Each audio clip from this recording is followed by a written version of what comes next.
បាទគ្រប់នឹង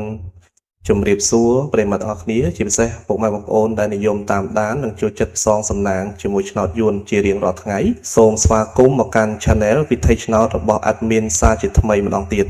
ថ្ងៃនេះគឺត្រូវនៅថ្ងៃទី21ខែមិថុនាឆ្នាំ2000ពុកម៉ែបងប្អូនដឹងទេថាថ្ងៃនេះ Admin មានលេខតម្រុយល្អទៀតហើយនិងបានធ្វើការសម្រិតសម្រាំងយ៉ាងម៉ត់ចត់បំផុតដើម្បីនាំយកតម្រុយលេខពិសេសៗដែលមានភាគរយខ្ពស់ក្នុងការចេញនៅថ្ងៃនេះមកចែកជូនពុកម៉ែបងប្អូនទស្សនានិងយកទៅផ្សងសំណាងហៅលៀបហៅជ័យទាំងអស់គ្នាណាបាទប៉ុន្តែមុននឹង Admin ធ្វើការបង្ហាញលេខតម្រុយឆ្នោតសម្រាប់ថ្ងៃនេះ Admin សូមចិត្តពុកម៉ែបងប្អូនម្នាក់មួយបន្តិចបានទេបាទសម្រាប់បងប្អូនដែលទើបតែមកថ្មីឬបងប្អូនដែលមើលរាល់ថ្ងៃតែមិនទាន់បានចុច Subscribe ទេនោះសូមជួយចុចប៊ូតុង Subscribe ម្នាក់មួយព្រមទាំងចុចសញ្ញាកណ្ដឹងចុច Like និង Comment ពាក្យថាហេងហេងឬ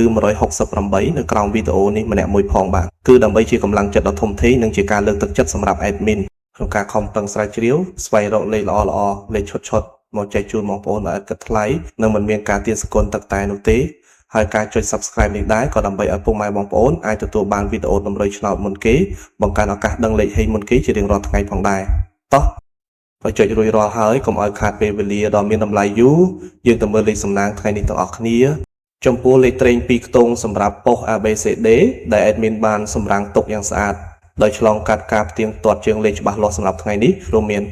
លេខទី1គឺលេខ33លេខនេះស្អាតមែនទែនបងប្អូនសម្រាប់អ្នកស្រឡាញ់ខ្ទង់30លេខទី2គឺលេខ35គ្រាប់នេះក៏ជាលេខលំដាប់ VIP មួយគ្រាប់ដែរកុំរំលងឲ្យសោះលេខទី3គឺលេខ92ជាគ្រាប់លេខខ្ទង់តូចដែលមានមើលឃើញថាមានសន្ទុះខ្លាំងនិងលេខចុងក្រោយគឺលេខ93គ្រាប់នេះគឺល្អសម្រាប់បងប្អូនយកទៅលេងត្រេងការពារបាទសម្រាប់លេខ2ខ្ទង់ទាំង4គ្រាប់នេះពិតជាមានភាគរយខ្ពស់ណាស់បងប្អូនពុកម៉ែបងប្អូនអាចធ្វើការពិចារណាបានបើស្រឡាញ់គ្រាប់ណាពេញចិត្តគ្រាប់ណាអាចយកទៅផ្សងសំណាងបានទាំងវេនថ្ងៃនិងវេនយប់ប៉ុន្តែ Admin តែងតែរំលឹកចំពោះលេខត្រេង2ខ្ទង់បើបងប្អូនលេខកុំភ្លេចត្រឡប់លេខផងណាដើម្បីធានាថាឱកាសត្រូវរបស់យើងគឺកាន់តែខ្ពស់និងមានសុវត្ថិភាពក្នុងការលេងចំណែកឯឆ្នោត3ខ្ទង់ដែលជាលេខធំលេខបុកប៉ុស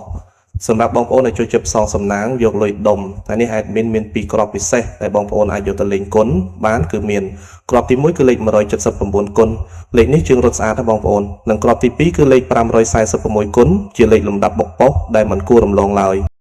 រីឯសម្រាប់ពុកម៉ែបងប្អូនមួយចំនួនធំដែលចូលចិត្តលេងបែបការពារនិងធានាសុវត្ថិភាពខ្ពស់គឺការលេងលេខអុសខ្ទង់ថ្ងៃនេះ Admin សូមណែនាំជើងលេខអុស2ខ្ទង់ដែលមានសង្ឃឹមខ្លាំងជាងគេគឺសូមអុសខ្ទង់30និងអុសខ្ទង់90ខ្ទង់ទាំងពីរនេះបើតាមសถิតិឆ្នោតចេញប្រហែលថ្ងៃនេះគឺមានភាគរយធ្លាក់មកវិញខ្ពស់មែនទែនទាំងម៉ោង 4:30 នាទីល្ងាចម៉ោង 5:30 នាទីល្ងាចនិងម៉ោង 6:30 នាទីល្ងាចដូច្នេះបងប្អូនអាចជ្រើសរើសអុសខ្ទង់ណាមួយដែលបងប្អូនពេញចិត្តបានបាទឥឡូវនេះម៉ោងវេលានៃការចែករំលែកតម្រុយឆ្នោតយួនពី Channel វិធីឆ្នោតបានឈានចូលមកដល់ទីបញ្ចប់ហើយ Admin សូមអរគុណរាល់ការទស្សនារបស់ពុកម៉ែបងប្អូនតាំងពីដើមរហូតដល់ជាចុងក្រោយ Admin សូមជូនពរដល់ពុកម៉ែបងប្អូនទាំងអស់គ្នាឲ្យមានសំណាងល្អហេងហេងទទួលបានលាភជ័យលុយហូរចូលដូចទឹកត្រូវទាំងលេខតូចត្រូវទាំងលេខធំចូលកប់គ្រប់គ្នាណាបងប្អូនបាទសូមជម្រាបលានិងជួបគ្នានៅវីដេអូថ្ងៃស្អែកជាបន្តទៀតជាមួយ Admin ដដែលសំណាងល្អទាំងអស់គ្នាណាបាយបាយ